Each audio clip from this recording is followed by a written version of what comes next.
Okay, let me guess. You're renting right now, and every time you pay rent, you feel this weird pain in your chest, like you're literally throwing money into a fire. And maybe you've had that one friend, the one who just bought a house and suddenly became a financial philosopher. They start saying stuff like, "Bro, renting is wasting money. Every rent payment is going into your landlord's pocket. You need to buy a house. That's how people build wealth." And now, every month, you pay rent, and you feel guilty, even if your rent is affordable, even if you're saving money, even if your life is stable, you still feel like you're falling behind. And honestly, that's exactly how most people feel, because society has basically convinced everyone that renting equals failure, buying equals success. But here's the thing, that belief is one of the biggest financial myths ever created. And what's crazy is, it's not just wrong, it's expensive. Because buying a house at the wrong time in the wrong city with the wrong mindset can destroy your finances for decades. So today, we're going to talk about the truth nobody wants to hear. Sometimes, renting is actually the smarter financial move. And in some situations, buying a house is what keeps people broke. My name is James, and I spend way too much time thinking about money psychology, investing, and why the financial advice everyone repeats is usually missing the most important part. If you're someone who feels pressured to buy a house, feels behind because you're renting, or you just want to make smarter money decisions, make sure to hit that subscribe button and give this video a thumbs up if this helps you out. Because today, we're exposing the myth, rent is wasting money. And we're going to break down when renting is smarter than buying, using real math, real numbers, and real psychology. Look, the reason people hate renting is simple, because it feels like you're paying for something you don't own. And psychologically, that feels like failure. But here's what most people don't realize. Renting is not paying for nothing. Renting is paying for a service. You are paying for a roof over your head, flexibility, maintenance coverage, freedom to leave, lower risk, and a predictable lifestyle cost. And the funniest part is, homeowners also pay monthly. They just call it something else: mortgage, property taxes, insurance, repairs, HOA fees, maintenance. So the real question isn't, is rent wasting money? The real question is, which option costs more when you include the hidden costs? Because buying isn't just building equity. Buying is also buying responsibility. The biggest lie people tell is buying a house is an investment. Now, don't get me wrong, a house can be a good investment, but for most people, it's not. It's an expensive lifestyle purchase that they justify as an investment, because a house doesn't just go up in value, it also drains your money in ways people never talk about. Here's what most people don't realize. When you buy a house, you're not just buying the house. You're buying interest payments, property taxes, closing costs, maintenance, repairs, upgrades, and the opportunity cost of the down payment. And those costs don't build equity, they just disappear. Okay, let's do real math. Let's say you're renting an apartment for $2,000 per month. Your friend says, "Bro, you're wasting $2,000 every month. Buy a house." So you look at houses. You find one for $400,000. You put 20% down. That's $80,000. Now you get a mortgage for $320,000. At today's rates, let's say you get around 6.5% interest. Your monthly mortgage payment might be around $2,000 to $2,200. But wait, that's not the full cost. Now add property taxes, $400 per month, home insurance, $150 per month, maintenance, average, $300 per month, HOA fees, if any, $100 per month.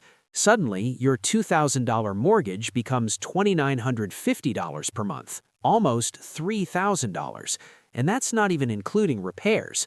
One HVAC system replacement, $6,000 to $12,000. One roof issue, $10,000. One plumbing problem, thousands. So your rent wasn't $2,000 versus mortgage $2,000. It was $2,000 versus $3,000 plus. That's a $1,000 difference every month, which is $12,000 per year. Now you might be thinking, but I'm building equity. Yes, but here's what most people don't realize. In the beginning of a mortgage, almost all of your payment goes to interest, so you're not building wealth, you're feeding the bank. This is where it gets really interesting. In the first 5 to 10 years of a mortgage, you barely build equity. For example, if you have a 30-year mortgage, in the early years, you might pay $2,000 per month, but only $200 to $400 goes towards principal. Meaning, you paid $24,000 in a year, but your actual ownership increased by maybe $3,000 to $5,000. That's not wealth building, that's slow-motion rent, except now you're responsible for everything that breaks. Now let's talk about the part nobody talks about, the down payment. That $80,000 you put into the house could have been invested. Historically, the S&P 500 has averaged about 8 to 10% long-term returns. So if you invested $80,000 and got even 8%, that becomes, in 10 years, $80,000 times 1.08 to the 10th, approximately $172,000. That's almost double. So the question becomes, is your house going to outperform that? And after you subtract taxes, repairs, insurance, interest, selling costs, a lot of times the answer is no. So the rent is wasting money crowd is ignoring a huge truth. Buying can waste even more money, it just wastes it more quietly. People treat flexibility like it's useless, but flexibility is wealth, because flexibility gives you options. If you rent and your job changes, you can move. If your rent increases too much, you can leave. If the neighborhood declines, you can exit. But if you buy, you're locked in. And being locked into one place is a huge risk. Because what if the housing market drops? What if your job moves? What if you get laid off? Now your house becomes a trap, a $400,000 trap. Here's the real reason people push homeownership. It's emotional, it's status, it's identity. Owning a home makes people feel like they made it, and they want everyone else to do the same. But financially, it's not always smart.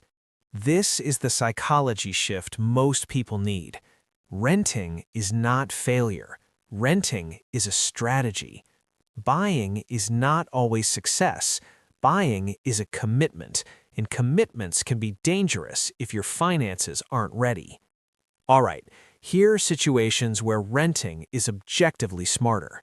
1. If you plan to move within 3 to 5 years. Buying and selling a house costs a lot. Closing costs alone can be 2 to 5% of the house value.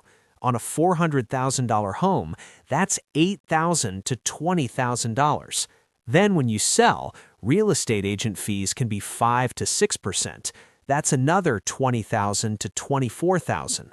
So if you buy a house and sell it quickly, you might lose tens of thousands. Renting avoids that. 2. If you're not financially stable yet, if you don't have stable income, emergency fund, savings, low debt, buying a house is risky because one job loss and suddenly you're not a homeowner, you're a stressed out person with a mortgage. 3. If housing prices are overheated in your city, some cities are just overpriced, and in those places, renting might be dramatically cheaper. If renting is cheaper, that means you can invest the difference, and investing the difference is how renters build wealth. 4. If you're focused on building income and skills. This one is huge. If you're in your 20s or early 30s, your biggest asset is not a house. Your biggest asset is your career growth, your earning potential, your skills. Renting keeps you mobile. Buying can freeze your life. Here's what most people don't realize. The real question isn't rent versus mortgage. The real question is rent versus total cost of ownership. Total cost includes mortgage interest, property taxes, insurance, maintenance, repairs, HOA, closing costs, opportunity cost of the down payment. When you calculate that, renting looks way less wasteful because homeowners waste money too. They just don't call it rent. They call it adulting. Let me tell you a story. A guy I knew bought a house because everyone told him to. He was renting for $1,800. He bought a house, his mortgage was $2,200. He thought, it's only $400 more and I'm building equity. Then reality hit. Property taxes increased, insurance went up, the air conditioning broke, then the water heater failed. In 1 year, he spent nearly $15,000 in unexpected repairs, and suddenly he wasn't building wealth, he was drowning. He was stuck in a house he couldn't sell, and mentally, he was miserable. Not because he was irresponsible, but because he believed the myth, rent is wasting money, and he rushed into buying without doing the math. Now, you might be thinking, okay, James, but rent goes up every year. True, but you know what else goes up? Property taxes, insurance, maintenance, and repairs. Owning a home doesn't freeze costs, it changes the type of costs. And yes, your mortgage payment stays similar, but your total ownership cost doesn't. And here's what most people don't realize. Your rent increase is predictable, but a $10,000 roof repair is not. Now, I'm not anti-homeownership. Buying can be smart if you plan to stay 7 to 10 years, you have stable income, you can afford repairs without panic, you can invest at the same time. The house does not destroy your monthly budget. Buying should not make you house poor. Buying should improve your life, not consume it. Here's what wealthy people understand. They don't buy homes because it's what you're supposed to do. They buy because the math works, or they rent because it gives them flexibility. Wealthy people aren't emotional about housing. They're strategic. They ask, what gives me the best return? What keeps my lifestyle stable? What keeps my stress low? What gives me more freedom? And sometimes that answer is renting. If you rent, here's the key rule. You must invest the difference. Because if you rent and spend all your extra money on lifestyle, then yes, renting becomes a trap. But if you rent and invest consistently, you can build wealth faster than homeowners. Example, renting costs $2,000, buying costs $3,000.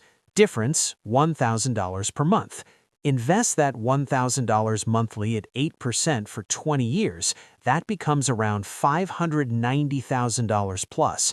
That's $500,000, and you didn't fix a roof once. You didn't replace a water heater. You didn't pay property tax increases. So renting can be a wealth strategy if you use it correctly. Here's the mindset shift that changes everything. A house is not a wealth machine. A house is a lifestyle asset. Yes, it can appreciate, but appreciation doesn't matter if you can't sell, you can't move, you can't invest, you can't breathe financially. A house should support your financial life, not control it. And the people who get rich don't chase ownership, they chase freedom. All right, here's what you should do. Step 1, calculate total cost of buying. Don't compare rent to mortgage. Compare rent to mortgage plus tax plus insurance plus maintenance plus repairs. Step 2, use the 5-year rule. If you won't stay at least 5 years, rent. Step 3, don't buy unless you can still invest. If buying kills your ability to invest, you're not buying wealth, you're buying stress. Step 4, build a home repair fund. If you buy a house, you need an emergency repair fund because things break. Always. Step 5, if you rent, invest the difference. This is the big one. Renting only becomes smart when you invest consistently. So here's the truth. Renting is not wasting money. It's paying for flexibility, safety, and freedom. Buying isn't automatically wealth. It's a financial commitment with hidden costs. And the myth that rent is wasting money has pressured millions of people into buying houses they can't afford, which is why so many people feel rich on paper but broke in real life. Here's what most people don't realize. Your goal isn't to own a house. Your goal is to own your life. And sometimes renting is the fastest way to do that. So, Look, if you're renting right now, stop feeling guilty. Stop feeling behind, because renting can be a strategy and buying can be a mistake. Wealth isn't about owning a house. Wealth is about owning assets, owning time, owning freedom.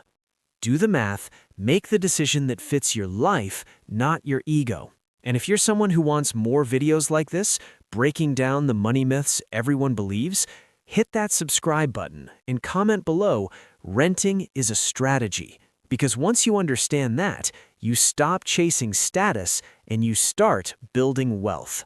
Thanks for watching, and I'll see you in the next one.